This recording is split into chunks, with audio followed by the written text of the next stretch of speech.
இயேசு கிறிஸ்துவின் இன்ப இனிய நாமத்தில் வாழ்த்துகிறோம். இன்றைய வேத வசனம்: சகோதரரே, அதை பிடித்துக் கொண்டேன் என்று நான் எண்ணுகிறதில்லை.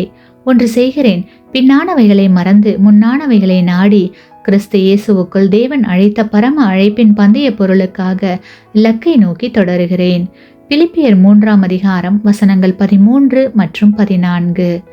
Today's Bible verse: Brethren, I do not count myself to have apprehended, but one thing I do, forgetting those things which are behind and reaching forward to those things which are ahead. I press toward the goal for the prize of the upward call of God in Christ Jesus. Philippians chapter 3 verses 13 and 14. கிறிஸ்தவ வாழ்க்கையில் பொறுமை அவசியம். என்னால் எவ்வளவு முயல முடியுமோ அவ்வளவு முயல்கிறேன் என்கிறார் பவுல்.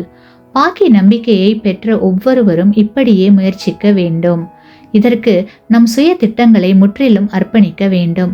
நம் வாழ்வின் போக்கு தேவனை நோக்கி மாற வேண்டும். பொதுவாக நம்மில் ஒரு குழப்பம் காணப்படுகிறது.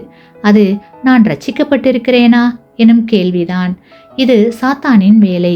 தேவ அங்கீகாரத்திற்கு நாம் தகுதியற்றவர்கள் என்று எப்பொழுதும் அவன் நம்மை உறுத்தி கொண்டே இருக்கிறான். அது நம்மில் தோல்வி உணர்வை ஏற்படுத்துகிறது.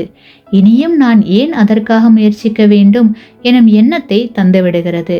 எனவேதான் பின்னானவைகளை மறந்து முன்னானவைகளை நாடுங்கள் என்று பவுல் ஊக்குவிக்கிறார்.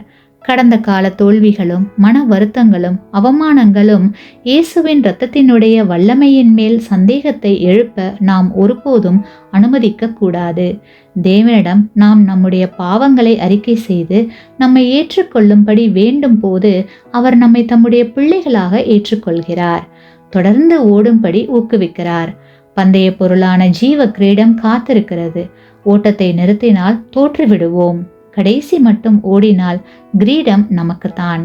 ஒன்று செய்கிறேன் எனும் சொற்றொடர்கள் பவுல் சரியான திசையில் ஓடினதையும் அவர் முயற்சியின் தீவிரத்தையும் சுட்டி காட்டுகின்றன. இந்த பந்தயத்திற்கு நாம் முன்னுரிமை கொடுக்க வேண்டும் என்றும் இதைவிட அவசரமானதோ முக்கியமானதோ இல்லை என்றும் அவர் சொல்கிறார். இந்த பந்தயத்தில் நாம் ஓடும்போது பரலோக உதவிகளையும் பெறலாம்.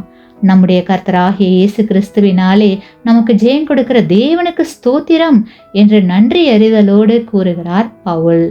ஓடுங்கள், அப்பொழுது பந்தய பொருளை பெற்றுக்கொள்ளலாம். ஆமேன்.